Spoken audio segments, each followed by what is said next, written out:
Bueno, muy buenos días. Muchas gracias por la invitación a rector Sánchez, a Roberto Angelini, presidente de la Fundación COPEC-UC, a todos los expositores que nos acompañan hoy día. Creo que este seminario tenía una secuencia no lineal, digamos, como muy propio, ¿no es cierto?, de la transformación digital y las ideas disruptivas. Partimos con un contexto general de Roberto, de Ignacio, el ministro, después nos fuimos deep into science, digamos, y ahora voy a ser el más generalista de todos, así que vamos a volver atrás, digamos, pero espero que no, yo creo que es propio de estos procesos complejos, así que me parece coherente con el tema del seminario. Cuando pensaba en el fondo qué decir sobre inteligencia artificial, teniendo invitados internacionales de la talla, ¿no es cierto?, de Jitendra Rao y Bárbara Poblet y Álvaro Soto, y una audiencia que estoy seguro que sabe bastante más que yo, ¿no es cierto?, de las últimas tendencias y de las últimas aplicaciones que tiene esta tendencia, me surgió la siguiente reflexión. Yo creo que estamos llenos de predicciones futuristas, algunas catastróficas, otras, ¿cómo se llama?, optimistas. Por ejemplo, que trabajos e industrias completas desaparecerán, dicen algunos, otros dicen, ¿no es cierto?, que el ciudadano del futuro va a disfrutar de una vida relajada, con un ingreso universal garantizado, y que serán las máquinas y los robots quienes van a hacer todo por nosotros.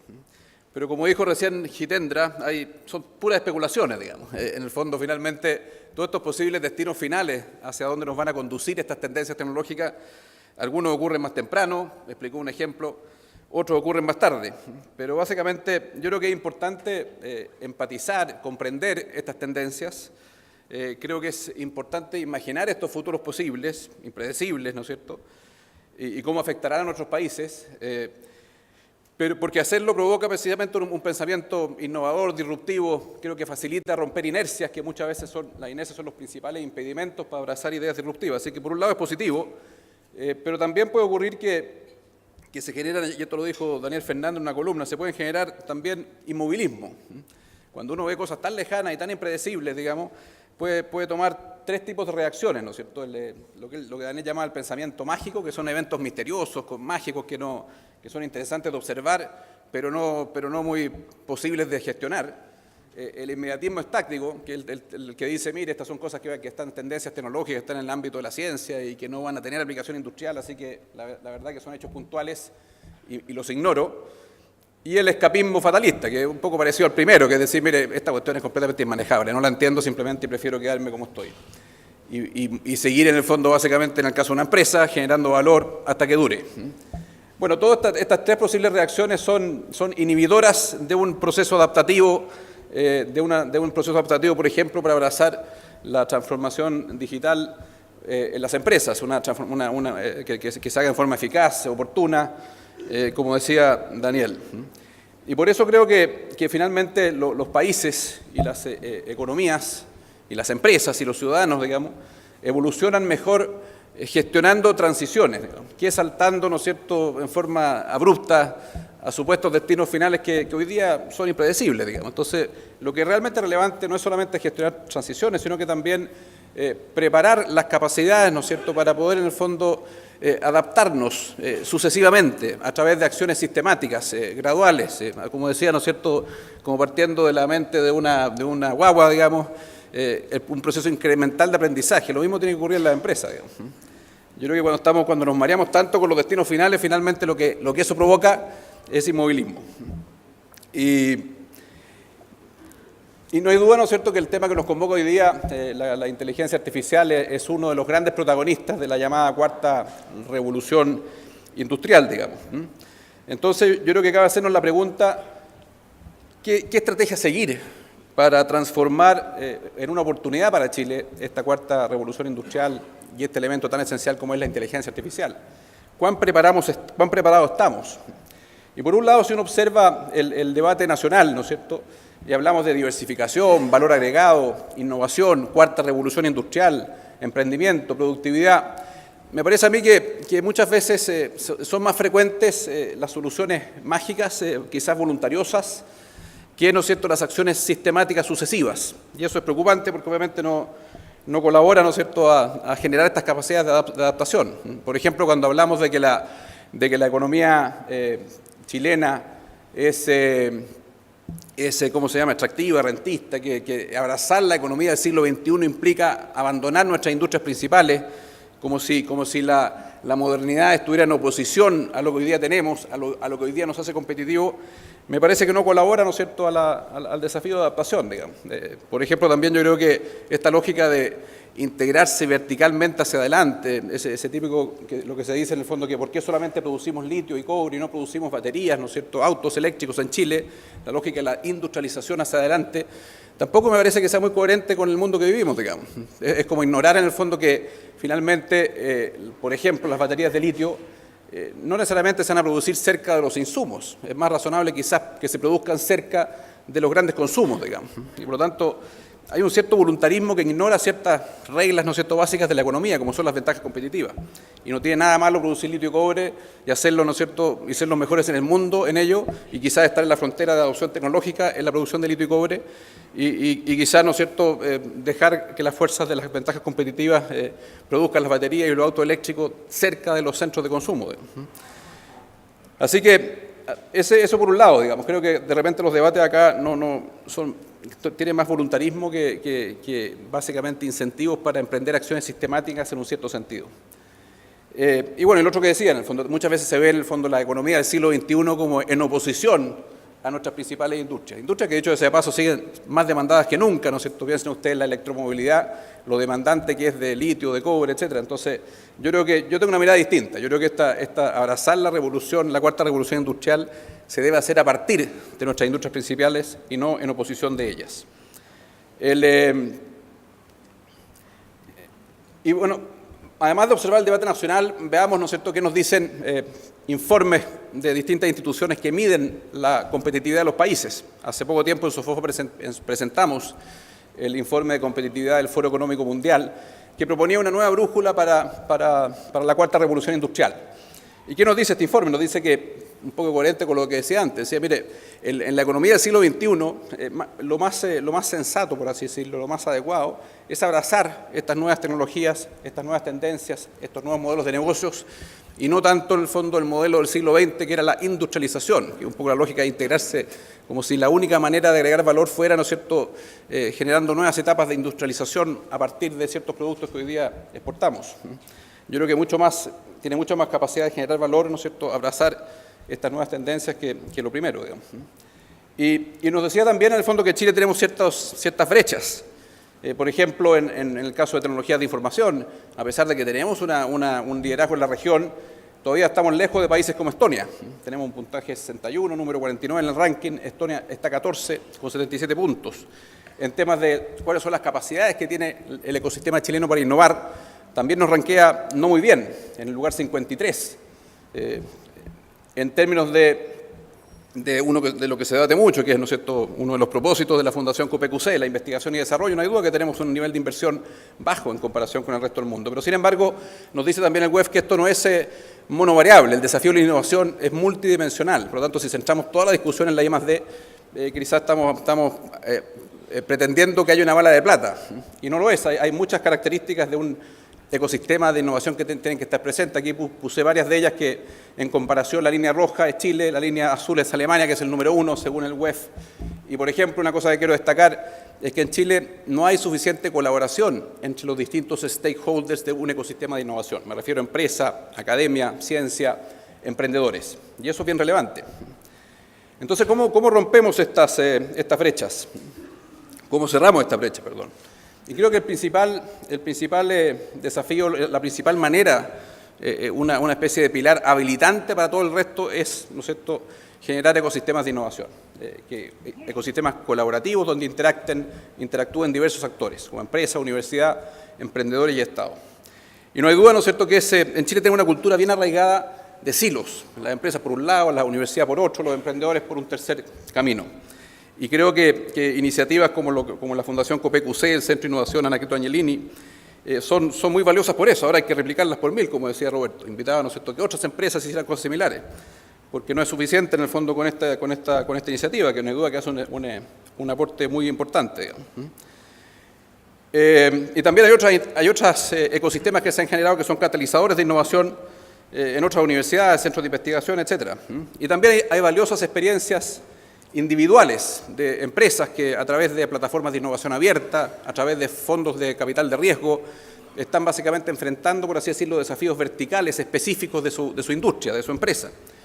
Pero lo que básicamente creemos que debemos desarrollar más son hubs de innovación con dos características distintivas. Uno, colectivos, transversales, para enfrentar desafíos transversales a varias industrias, colaborativos. O sea, que varias industrias y empresas nos sumemos en una plataforma colectiva para enfrentar desafíos que son comunes. Y el segundo, que también es muy relevante, creo yo, es que catalice la innovación desde la demanda, desde los desafíos, fricciones, dolores de las empresas en nuestras principales industrias que hoy día que hacen a Chile competitivo. Me refiero a la minería, la forestal, los alimentos, los salmones, en fin. Y por eso es lo que inspira básicamente un proyecto que hemos lanzado en Sofofa que se llama el Sofofa Hub, digamos, que básicamente tiene la lógica de ser un hub que se gestiona a partir de, y no en oposición a, las dinámicas empresariales, a partir de la demanda, a partir de sus desafíos, y no renegando del mundo empresarial. Y también queremos tener un cierto foco, hemos puesto foco en 3 nodos de innovación. Industria 4.0, que obviamente incluye la transformación digital, la inteligencia artificial. Segundo, economía circular. Creo que las principales industrias chilenas pueden ser mucho más competitivas en el mundo si tienen un sello en esta materia, así como también biotecnología. ¿Por qué biotecnología? Porque es una área, digamos, que es muy pertinente para industrias como la minera, forestal, alimentos, salmones, etc. Por lo tanto, hay un tema de pertinencia que es relevante siempre preguntarse respecto de nuestras industrias principales. Y también proponemos un modelo que es bien convencional, digamos, que básicamente implica a partir del levantamiento de desafíos de estas empresas, socias de Sofofa u otras, luego conectar estos desafíos, estos dolores, estas fricciones con soluciones de emprendedores, de centros de investigación, de universidades, tanto en Chile como afuera. Luego desarrollar, ¿no es cierto?, un piloto conceptual, digamos, que se hace, y finalmente integrarlo en la empresa y escalarlo. Ese es el modelo que proponemos, digamos. Y básicamente las soluciones pretendemos que vengan de distintas fuentes, digamos, de investigación y desarrollo, de innovación, de emprendimiento. Y creo que la A es bien relevante también. Si en el fondo muchas veces descansamos solamente en el desafío del I+D, yo creo que la adopción de tecnologías y modelos de negocios y tendencias que ya están disponibles en el mundo es quizás más relevante y puede implicar un salto en productividad más inmediato, digamos. Porque claramente no estamos en la frontera de todas estas tendencias. Y aquí vuelvo, ¿no es cierto?, al tema que nos convoca, digamos, porque básicamente estos ecosistemas de innovación son un prerequisito y un facilitador para propósitos que claramente debemos enfrentar como país, aumentar el I+D y sobre todo su traslación, su traspaso, su aplicación en la industria. Yo creo que ese segundo eje es tanto más relevante que subir el guarismo, por así decirlo. ¿Cuánto del 0,4 que invertimos hoy día está realmente teniendo aplicación industrial? Antes de, ¿no es cierto?, soñar con subirlo al 1, al 2, llevamos 20 años con el 0,4 pegado, analicemos qué estamos haciendo con el 0,4, cuánta aplicación industrial tiene. Y en este sentido quiero contarles un par de experiencias. Tuve la suerte de estar en Alemania, ¿no es cierto?, hace algunas semanas, en el Instituto Fraunhofer, que se autodeclara como un instituto exclusivamente dedicado a la investigación aplicada y que los fondos públicos que recibe, tiene un cierto financiamiento, por así decirlo, basal, pero una buena parte están condicionados a que se postulen junto con industrias. Y los investigadores están obsesivamente, en el fondo, buscando eso. Y eso es bien relevante, creo que esa cultura hay que traerla a Chile. Y lo mismo ocurre en Singapur. Estuve también hace una semana en Singapur con el presidente y visitamos 2 centros de investigación que residen dentro de 2 universidades, uno de ciberseguridad y otro de movilidad autónoma. Y el mismo concepto, los fondos públicos se estaban adjudicando a través de procesos concursables, competitivos, sujetos a que el proyecto viniera de la mano con una industria. Y el segundo comentario que quiero hacer respecto al I+D es la focalización.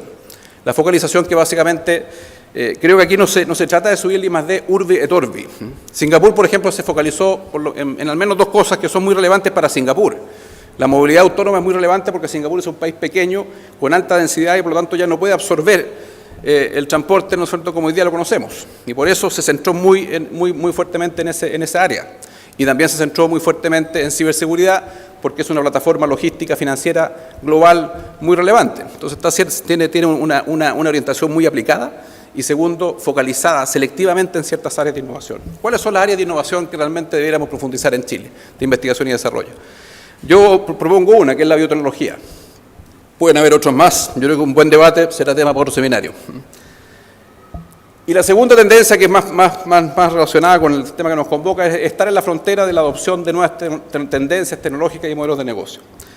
Y aquí está, obviamente, y para definir cuáles son estas, hay que preguntarse, bueno, cuáles son pertinentes para nuestra industria, en cuáles tenemos brechas y en cuáles podemos cerrar esas brechas. Y no hay duda que la transformación digital es una de ellas, ¿no es cierto? También yo agrego economía circular y trazabilidad. Trazabilidad me refiero en el fondo que nuestros productos de exportación tengan, ¿no es cierto?, el sello, la huella hídrica, la huella de emisiones, la huella social, etcétera. Y esto hacerlo a partir, insisto, y esto lo repito muchas veces, de nuestras principales industrias.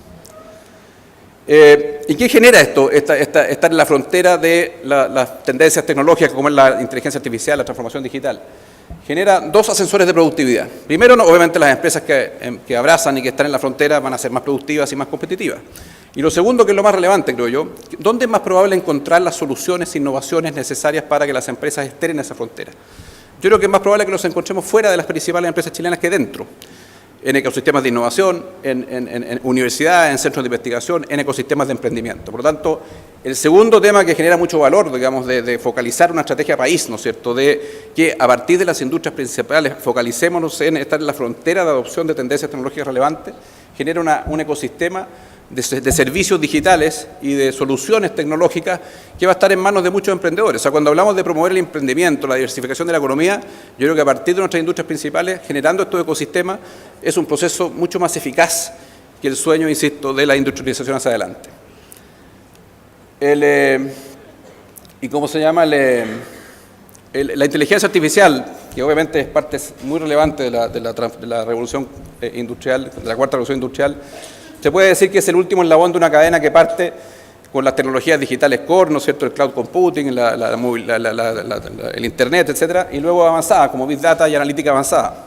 Y si uno empieza a analizar en el fondo cuáles son las brechas que existen en el mundo, y luego veremos las chilenas, solo 1/3 de las empresas reporta una adopción efectiva, y las mayores brechas están en las tecnologías digitales avanzadas, como big data y analítica avanzada. Segundo dato, ¿cómo recolectan los datos en la manufactura, digamos? No están necesariamente en los formatos, con la categorización, con la georreferencia que se requiere para que sean realmente útiles para la analítica avanzada, para la inteligencia artificial. Un 90% de los datos del sector manufacturero corresponden a lo que se llama flat data. Eso también es una brecha. El capital humano, ¿no es cierto? Lo decía recién, no hay tantas personas, hay mucha demanda, no tanta oferta de personas que realmente estén capacitadas para interactuar, ¿no es cierto?, con estas nuevas tendencias de inteligencia artificial. ¿Y qué pasa en Chile? Bueno, antes de ir a Chile, hay una clasificación de países, digamos, en cuanto a su preparación para adoptar la inteligencia artificial en base a 4 categorías. Líderes globales, ventajas comparativas, países con una base moderada y finalmente una base débil. Chile está en el tercer grupo. ¿Por qué no aspirar en el fondo que en ciertas materias estemos, ¿no es cierto?, en el segundo o en el primero, en aquellas materias que sean más pertinentes para nuestras industrias principales, selectivamente, focalizadamente, no urbe et orbi, como dije antes?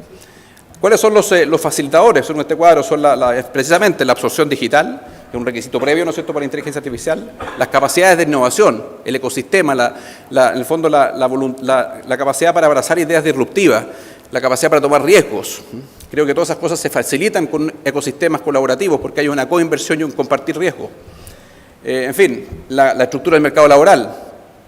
Entonces creo que Chile tiene un potencial de subir en estos grupos, en ciertos focos, en el fondo, que sean más pertinentes para nuestras industrias principales. Entiendo que Accenture hizo algún estudio, digamos, y decía que el 89% de los ejecutivos chilenos consideraban que la inteligencia artificial estaba más avanzada más rápido que la capacidad de adopción de las empresas.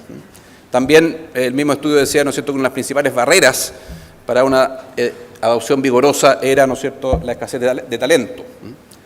En fin, así que yo creo que no hay duda que hay brechas en la adopción de tecnologías digitales.